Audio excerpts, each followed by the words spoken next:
still there. You're still lit? Yeah. You're still lit, Mom? Yeah, but those two go. Oh, it's a reflection. That's the lamp that you see. A reflection. What is it reflecting? Mom, what the hell is that? It's gonna piss me off now. What is that? Is that that? It's a reflection. You see a reflection. Oh, it's a window. Is it that window over there? Maybe it's this one. Hang on. No change, Lo.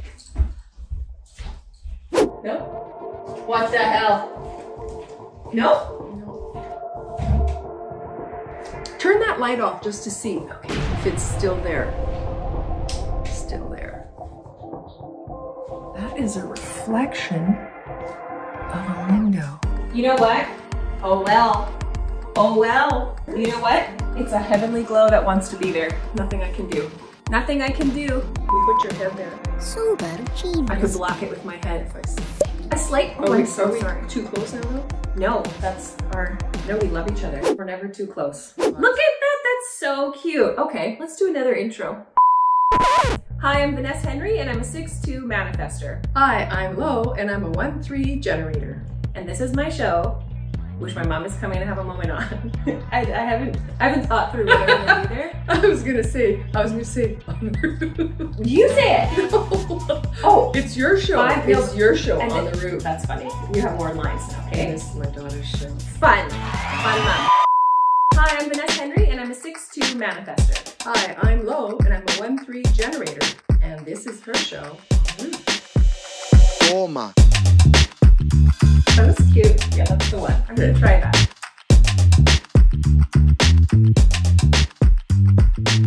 We're gonna get started here. What would make you more comfortable? If I could knit. You could knit. You can knit. You just be yourself. Grammy, aka Lo Rain, Lo, is a knitwear designer in her retirement. How did that come about for you? Well, I've always loved to knit. You knit your whole life. Yes, since I was 8. So, can you take us through your career arc, journey, story? What was your first kind of career job? I was in accounting. Why do you laugh? Why do you laugh about accounting? I don't know, because it's not me. It's just Why because I wanted to be a hairdresser. Whatever. He says, well, why would you be a hairdresser when it only requires grade 10 education? Mom, what is human design? I asked Derek, do you know what it is? Do you know what it is? Well, I have a good idea, but I don't explain it like you do because I'm not really good with words. You're great with words. You're great explaining. Not like you are. But we're different. It's how you work. It's your inner. You're gonna make my little hands go like that. You're so quiet when you're not sure. But I'm losing my voice. I noticed that. Sometimes I don't use the right words, so I want to be careful. I like a lot of silence because I feel like I have to talk. Oh. So you uncomfortable when I go quiet? Well, you want to play Would You Rather? Rather be on the clouds. Clouds.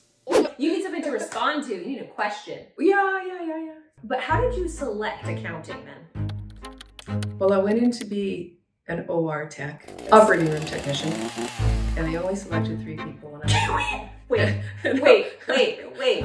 Operating room technician? Yeah. With bodies open and blood? Yeah. I'm sorry, I'm surprised to I know, hear but that. everybody in my class was going into the medical field, so I felt like maybe I should too, and I was good with my hands. So I was the fastest in the class, and they put me through, and I was going to be #1 pick for this course. And then they told me I couldn't paint my nails. Okay, wait. I love makeup and shit, so that didn't happen. Wait.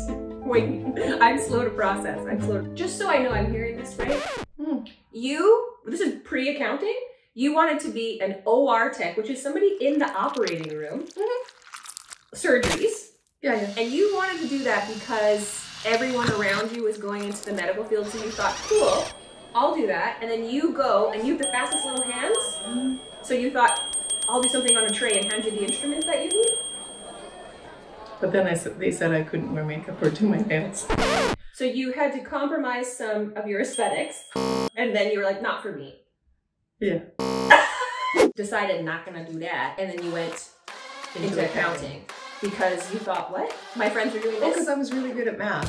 And Oh, I okay. love numbers and, you know, all that. I hated being in an office all day. Ended up after all that going into here. Tears down. Your voice cuts off. I went into tears. Rogue, can you, Over she's there. gonna go sit in all your knitting and you're gonna get mad and I'm gonna have to deal with you and I just wanna avoid that whole thing. No, Rogue, please go lay down.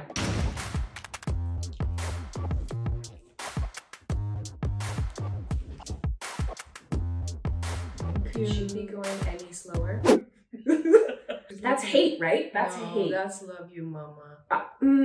Mama, You talking about me and I love you. are we seeing the same face? It's There's because darkness. it was because of your voice. She was annoyed with me for telling her what to do. That's fair. Most people get annoyed with that. Back to you. Okay, so the career arc was it gonna be in the OR room or something? No. Yeah. OR. Nah. So accounting, because I like numbers, and then you went and did that, and that was being in the office was like not for me. So then you're like, I'm gonna go do hairdressing. How did you come to that decision? Because that's originally what I wanted to do, and I should have just done it. Why didn't you do that originally? Because I wanted my grade 12, and it only required grade 10. Who cares though, Mom? I know, but back then everybody cared. It's like, well, why would you waste 2 years? You're smarter than that. You're smarter than that. You're smarter than that. And it's like, So you wait. So you're are you discouraged from saying- graduating high school? Because it's like Yeah. you wasted your time? Yeah. Really? So just get into the workforce. yeah. Or my dad would just say, you don't need a job, you can just stay home. Ew. Yeah. What was that like? I can't imagine you. Mom, my I moved out entire, at 18. the background of my life is like you being an entrepreneur. Like I was raised by an entrepreneur. Like I don't remember any of these little jobs you're talking about. I only came into your life. You already had your own salon.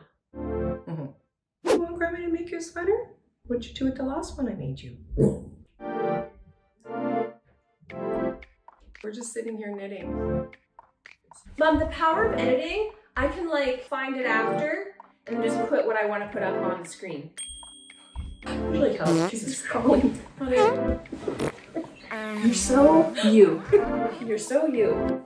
So as a 1-3 investigating martyr, you get into little things.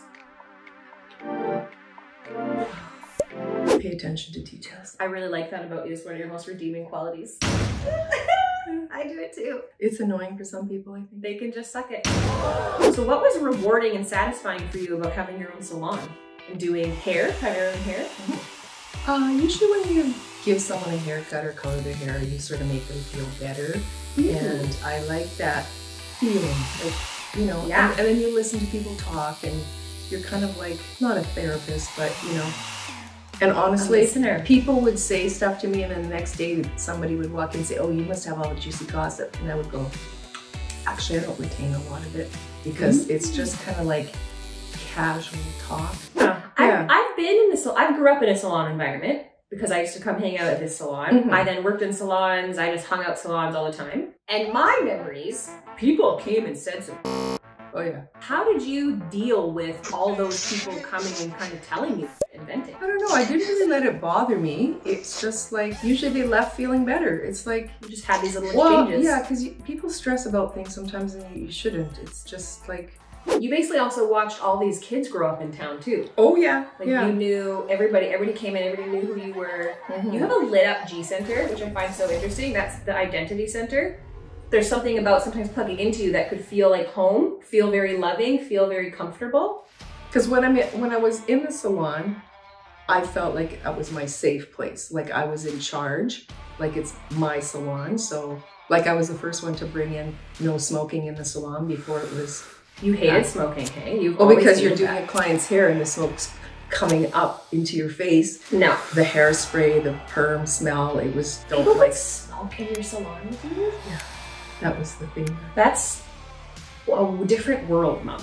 Would you identify as a sensitive person? Like, you mean sensitive as in my senses? Like my smell? I smell too much.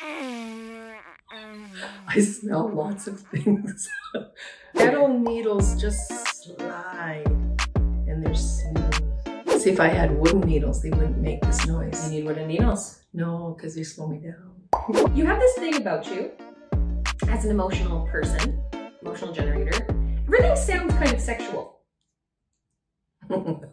Because you have a sort of sexual innuendo or kind of a Yeah. dirty joke to you. Yeah. I like that about you. I know, it's funny, eh? I think it's very funny. Yeah. You have a huge fear of public speaking. Oh, huge fear. How does it feel for you when you see me, your child, up on a stage speaking to 1,000 people? It's terrifying, and I don't know how you do it, but you do it.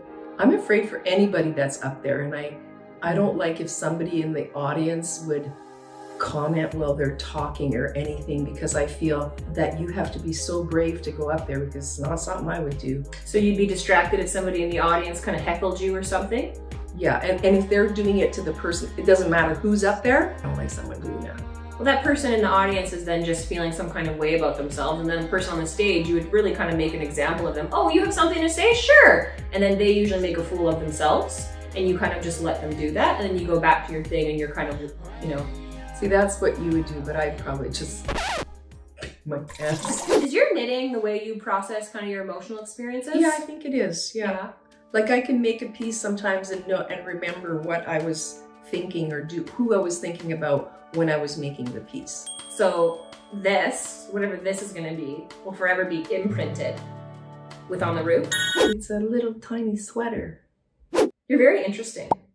You have a very cool life. It's kind of plain, but I No, like what? It is not plain. Why would you even say that? I like just normal. I just like quiet. I don't want to be out like... You're an influencer for designer knitwear, essentially. You design patterns, and you have 30,000 followers, and you have had 2 reels with 2 million people have seen it.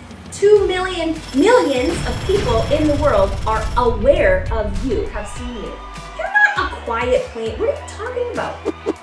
Okay. Yeah, accept, receive. Okay, whatever you say. I don't argue. I just whatever. You don't argue? I vehemently remember arguing. I remember me, Britt, Dad, Ted, the girls, the dog, anyone. Well, that's not really arguing. That's just saying. I'm sorry. Okay, the boys always think I'm mad and yelling at them. I just speak in a passionate volume. Well, that's what you guys would say about me. Look at her eyes. It's like my eyes would grow when I would get mad, like they would get bigger. You'd go like this. I feel that you'll hear me better if I open my eyes. You'll hear me better if my eyes are louder.